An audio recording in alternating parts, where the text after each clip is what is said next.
From Hollywood, it's time now for... Johnny Dollar. Batter up, Johnny. Who's that? McGraw. Oh, as if I didn't know. What's on your mind, Bert? Dollar Mason. Ever hear of her? Her uncle Sylvester Mason. Mason Steel and Iron? That's the man. Dollar's his favorite niece. About 6 weeks ago, she disappeared. So? So, yesterday, a body washed up on Newport Beach not too far from her parents' home. Darlis? According to her father, And you hold a policy on her? for $25,000, double indemnity. Ouch. So, why don't you pay it off? We would have today, except for one thing. Well, what's that? Right after Mason identified the body, a man named Dixon showed up and swore it was the body of his daughter. What?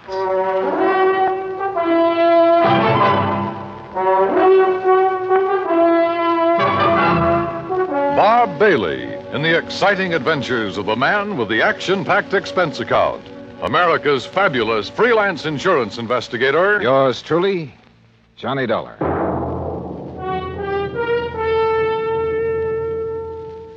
And now, Act One of yours truly, Johnny Dollar.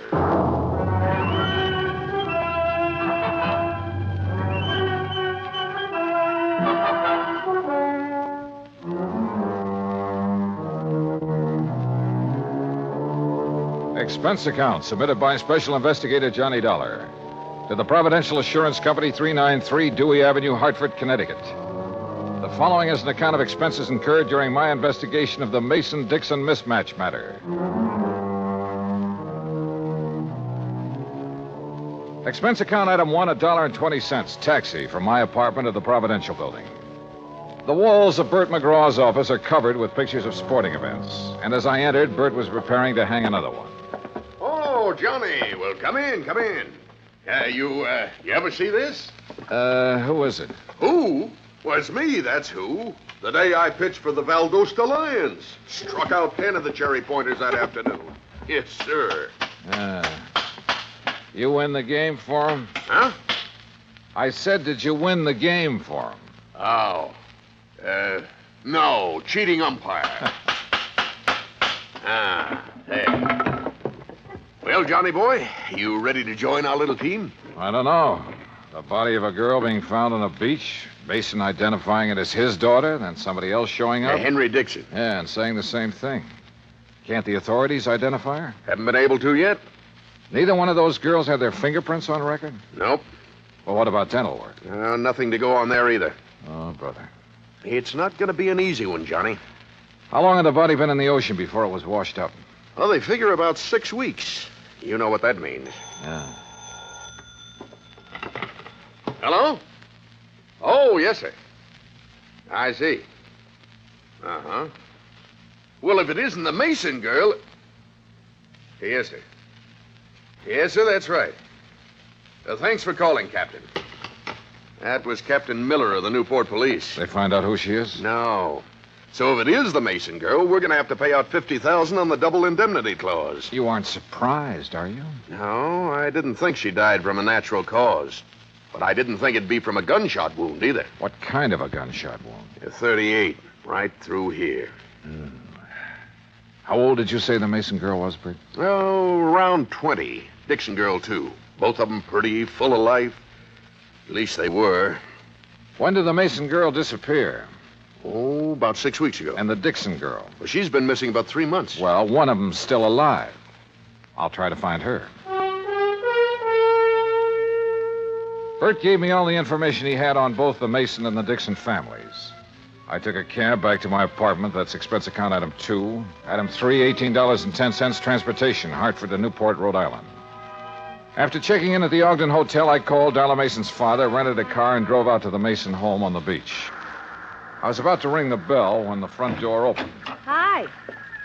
Well, hi. You must be Johnny Dollar. That's right. Come on in. I'm Joan Mason. Darla's little sister. Uh-huh. This way, Mr. Dollar. Mother's waiting for you in the den. Your mother? I thought my appointment was with you. Oh, my father's indisposed. Besides, Mother's the brains of this family. Of course, if you really want to know about Darla, you ask me. Maybe I will. You better. Mr. Dollar's here, Mother. Thank you, my dear. Come in, please, Mr. Dollar. See you later, Johnny. dreadful mistake my husband made has upset him so. I thought it best to see you myself. Just what mistake are you referring to, Mrs. Mason? Well, we've released a statement to the newspapers. I thought you had heard. No, ma'am, I haven't. You've made a trip over here for nothing, then. Oh? Yes, you see, my husband erred when he identified that body as being our daughter's. It couldn't possibly have been. Well, I know you're glad of that, Mrs. Mason. But what made Mr. Mason change his mind? I haven't changed it, Dollar. George, I thought you were going to stay in your room. Never mind. Dollar, any questions you want to ask, I'll try to answer them. Why, George Mason, you've been drinking. Only enough to take the bad taste out of my mouth, and you know what put it there. Why, Don't look so mixed up, Jenny. I tried going along with you, but I got too weak a stomach. So here I am. I don't know what you're talking about. No. Listen, Dollar. Soon as they found out that girl had been murdered, my wife here decided it couldn't have been Darla. It isn't Darla, and you know it. Only thing I know is that you got a set idea good, proper people don't die nowhere else but in bed. Because this girl died like she did, because she was shot, you tried convincing me she ain't our daughter. Well, I won't hold still for it. That girl's Darla, no matter what that crazy coot Dixon Excuse says. me, Or what Mr. you Dollar? say. Yes, surely. You hear? You hear me, Jenny? Oh. Doggone woman. I get so mad at her. Oh, you want a drink, Dollar? No, thanks. A little early for me. Yeah, I guess I've had enough, too. Well, Dollar, no matter what way our girl died, she was a good girl. Never give me a bit of trouble. Never lied, never ran around like some her age do. Oh, she was a real good girl. Mr. Mason, the police haven't been able to make a positive identification. I know that. Well, would you mind telling me why you're so certain that girl is your daughter? Oh, of course not. First thing, Darla had no reason to run off. She had everything I could give her. Charge accounts all over the place. Everything money could buy. So she had no reason to leave here like she did. Where was she last seen? At the Newport Yacht Club, at the bar. Younger daughter Joan saw Darla talking with a stranger. When she walked out of the club, it was the last anybody ever saw of her. Well, Mr. Mason, do you have a picture of your daughter that I could borrow for a few days? Yeah, I might be able to find you one.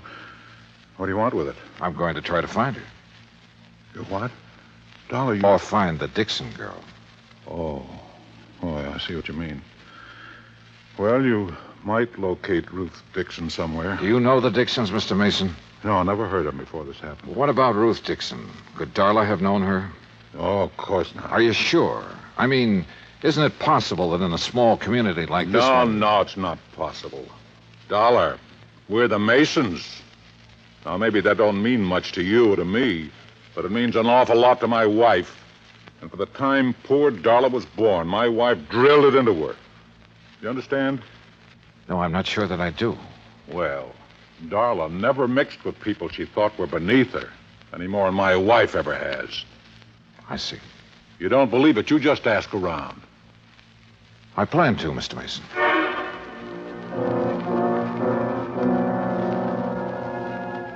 Mason found a small snapshot of his daughter.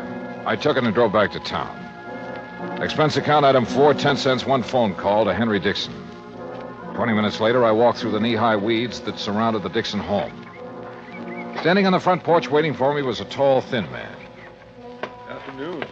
Mr. Dollar? Yes, that's right. Well, I'm glad to know you. Sit down. It's such a nice day, I thought we could talk out here on the porch. Fine with me. Dollar. Yeah? Look, this whole thing hasn't been easy on my wife. Now, I've spent all day convincing her that I was mistaken, that the girl found on the beach isn't our daughter. You really believe that? Oh, I do, and so does my wife.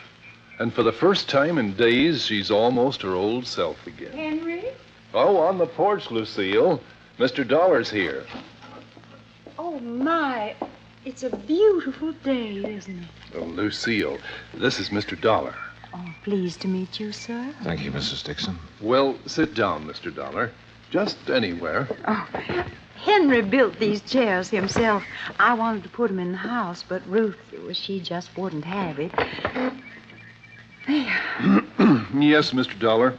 I'm not at all sure why you want to see us. Ruth wasn't insured.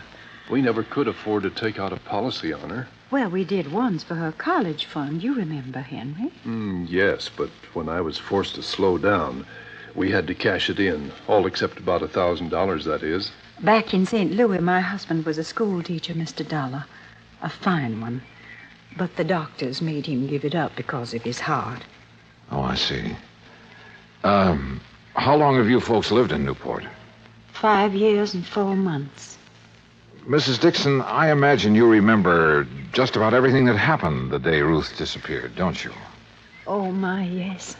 Well, did your daughter seem to be upset or emotionally disturbed in any way?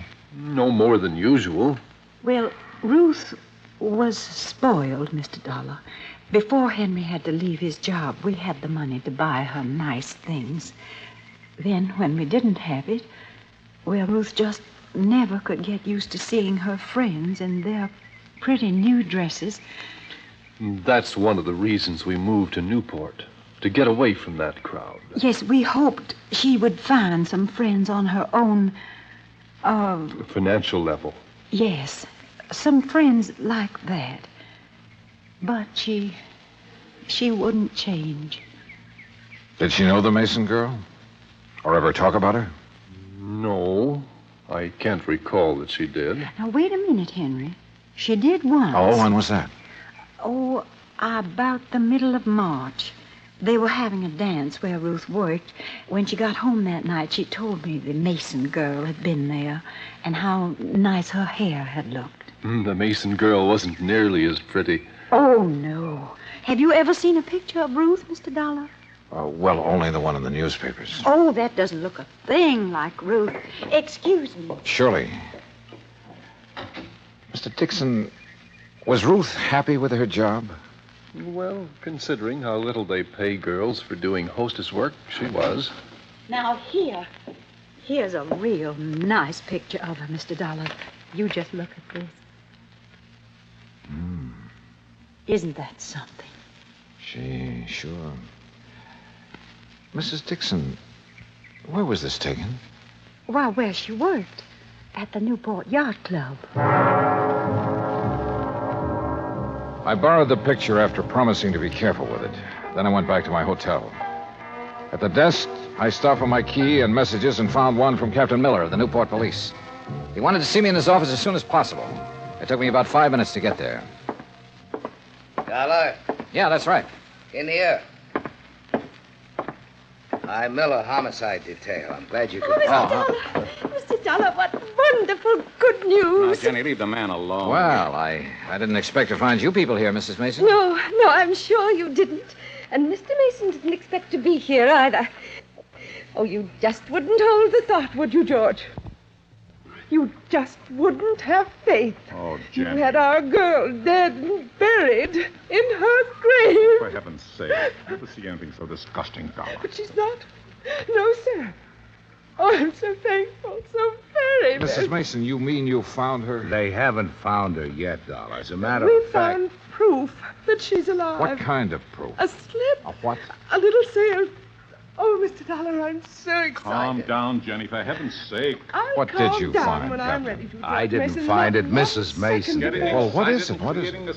A bill from Kennedy's. That's a department Oh, store but over you in couldn't get Providence. excited if you Oh, why wanted don't you to. shut up, woman? Oh, Captain, Oh. what's a bill got to do with Darla Mason being alive? Just this. All the Masons have a charge account at Kennedy's. yes. So today a bill came to the Mason house addressed to Miss Darla Mason. You hear? You Yeah? hear? Mrs. Mason opened it. Yes. Darla charged a fur wrap in Kennedy's. Oh. When? Just last week.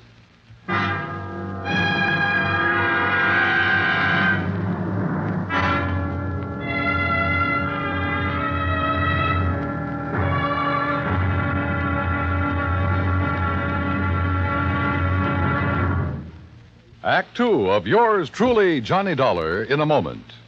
We often hear about people shooting the bull or throwing the bull. We often do it ourselves on occasion. But here's a story about a bull that threw the man instead of the other way around.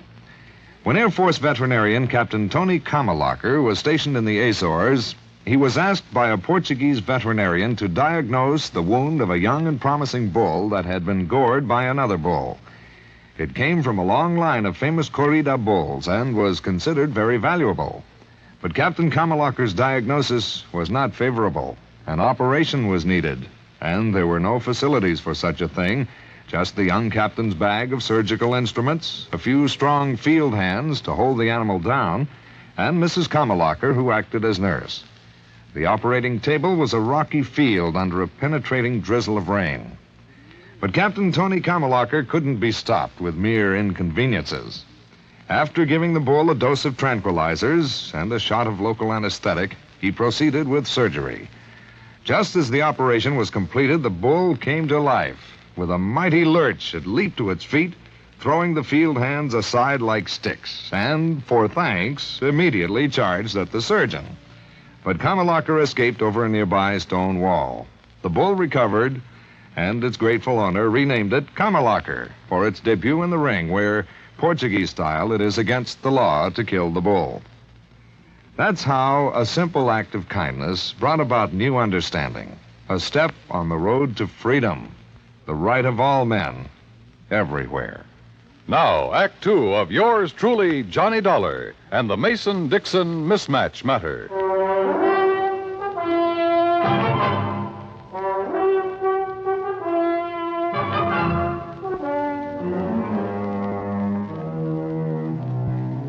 After telling me that the Mason girl had used one of her charge accounts just 5 days before the body was discovered on the beach, Captain Miller produced the original sales slip.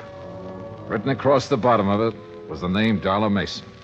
I wish to heaven I could be positive it's really her signature. You mean you think it's a forgery, Captain? I don't think anything yet. Mr. Dollar, you believe it's Darla's signature, don't you? Well, I haven't anything to compare the signature with, Mrs. Mason. Mrs. Mason, do you happen to have any of your daughter's legal documents at home, or her driver's license, or anything else that might contain her signature? No, I'm afraid I don't. You can order a copy from the Department of Motor Vehicles, Captain. Yeah, I will. What do you want it for, Captain? Well, it's just a matter of form, Mr. Mason. We have to be sure. But Darla's mother and me, we are sure. And we're the only ones that count. Well, that's not quite true, Mr. Mason. What? Have you forgotten about the Dixons? Oh, yeah, I guess I did for a minute. Well, you go ahead. Mrs. Mason and me will be at home. Yes, sir. You'll let us know as soon as you can, Captain. Yes, ma'am, I will. Thank you. Well, Darla, now what? How far is Providence, Captain? 40 miles. Why? Well, I don't know about that store over there, but where I came from, before a person could charge on an expensive item like a fur wrap, he'd have to produce some identification. Unless Yeah? the salesperson recognized him. Or her. What do you think? It's 3:10 now. If we hurry, we might have time to do a little shopping.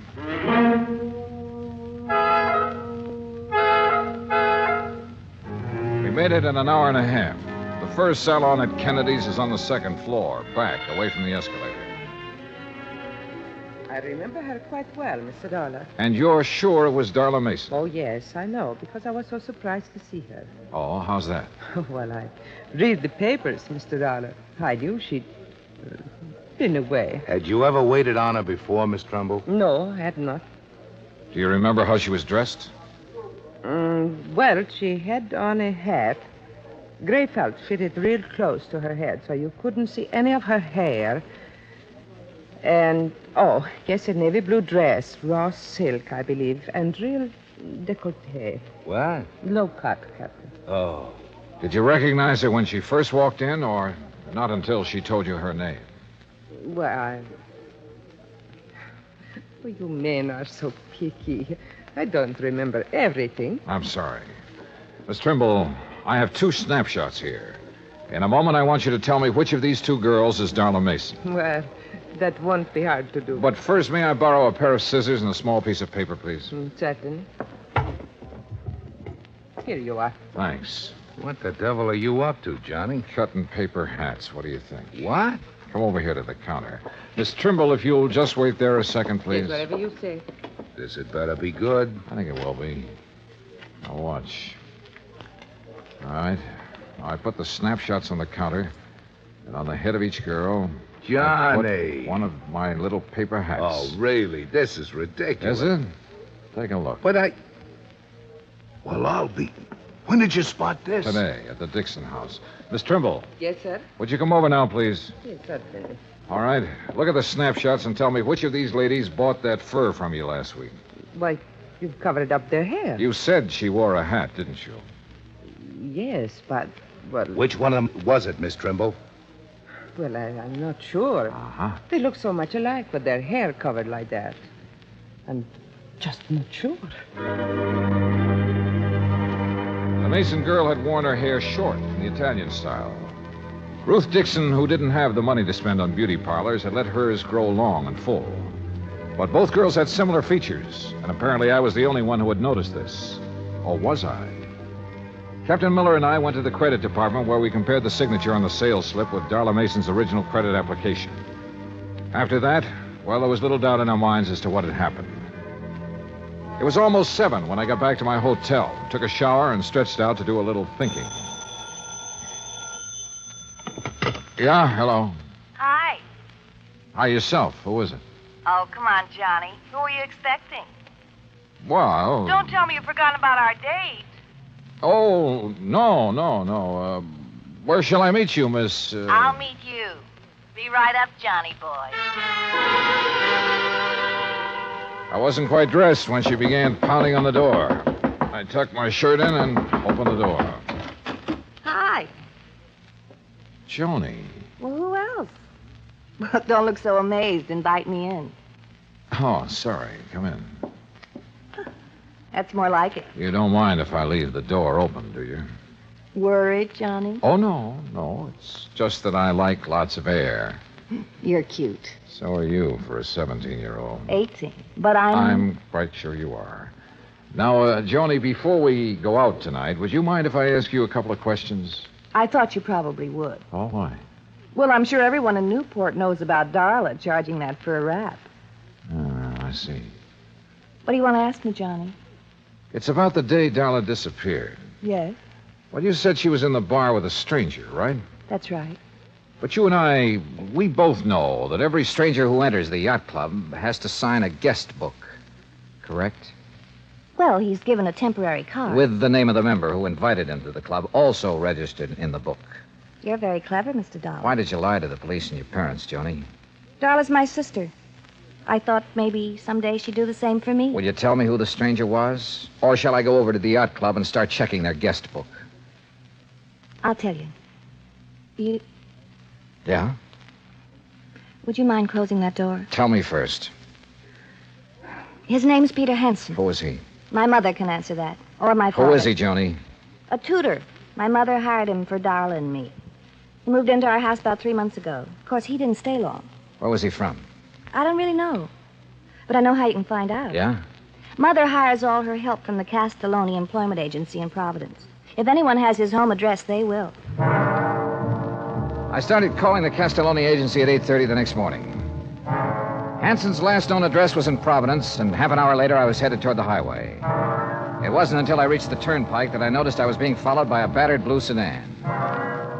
Hanson had moved, but he'd left a forwarding address, and 3 hours and 2 addresses later, I turned down a lonely oyster shell road and stopped. Ahead of me, I could see a small beach cottage, and still behind me, the battered blue sedan.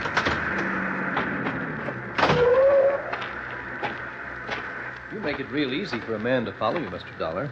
If I had known it was you, sir, I wouldn't have. I hope you don't mind my tagging along like this. Mr. Dixon. Now, wait. I know what you're going to say. But let me say this first, Mr. Dollar. I've waited around, wondering if it was our girl you would find or the other one for so long. Well, I just couldn't anymore. I had to do something. You understand that, don't you? Yes, sir, I think I do. Good. Well, then, you go on about your business, and I won't bother you. You go on up to that house, and I'll wait right here. Go on now. Yes, sir. I wasn't sure who or what I would find in that beach house, but I was sure no amount of talk could persuade Mr. Dixon to leave until I did. I knocked on the door for a good minute before it finally opened. Yeah? Mr. Hanson? Yeah, what is it? My name's Dollar. I'm an insurance. Insurance man. Oh, I thought you... Honey, it's just an insurance salesman. Look, Dollar, even if I had the money, I wouldn't buy any insurance from you. You come around too early. You didn't let me finish. Huh? I'm not a salesman. I'm an investigator. Oh. Hey! Oh, no. Give it up, Hanson. No! Honey! Honey! Honey, Pete, don't let him. you can't stop me, Hanson. You want to bet? Yeah. Kill him, Pete. Kill him. Pete, look out! No! Oh, Pete. Oh, Pete. He'll be all right. Why did you have to find us? Why? Why did you disappear? You know how much trouble you've caused? I can read, I know. It didn't bother you? Your family not knowing whether you were dead or alive? Not a bit. I'd be happier if they thought I was dead. Oh, Dolly, you don't mean that. I proved it, didn't I? I'm not sure. Why did you disappear? Because I was bored. Tired and sick of living like my family makes me live. And how's that? Come out here. You see those birds? The seagulls, yeah. Beautiful, aren't they? You know why? All right, why? Because they're free. Because they can live any way they want with no responsibilities, no reputation to worry about. Oh, boy, how I envy them. Mr. Dollar. We're around back, sir. All right, now you tell me something. Sure. How'd you know that wasn't me they found on the beach? Because of that fur wrap you charged at Kennedy's. But how did... I told them to send the bill here. They didn't. It went to your house. Oh, no.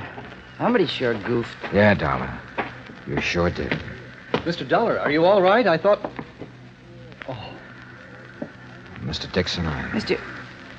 Dixon? Yes, darling. He followed me here hoping I'd lead him to his daughter. Oh. Gee, Mr. Dixon, I'm sorry if there's anything I can do. My daughter was fine. Decent. But you... Oh, Mr. Dixon. After what you did to your parents and to us, making us wonder for so long, not knowing whether it was you or our daughter who was dead. Believe me, I wish it were you.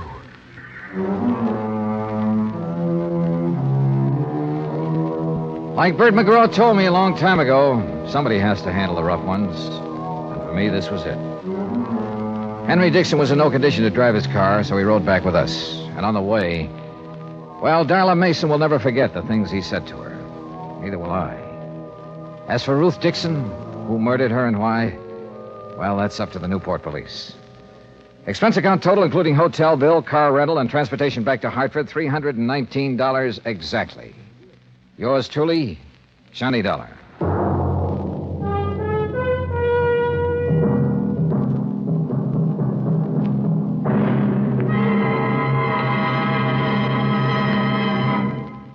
Now, here's our star to tell you about next week's story. Next week, well, I suddenly found out there was more to this case I just finished. More. The really tough part. Join us, won't you? Yours truly, Johnny Dollar.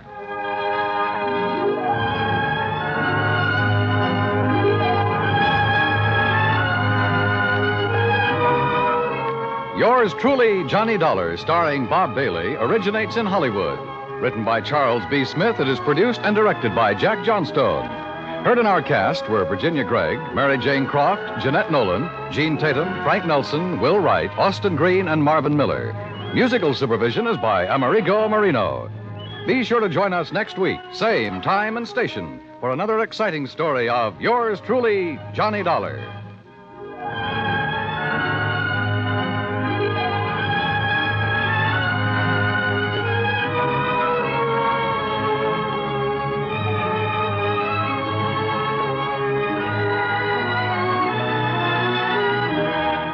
This is the United States Armed Forces Radio and Television Service.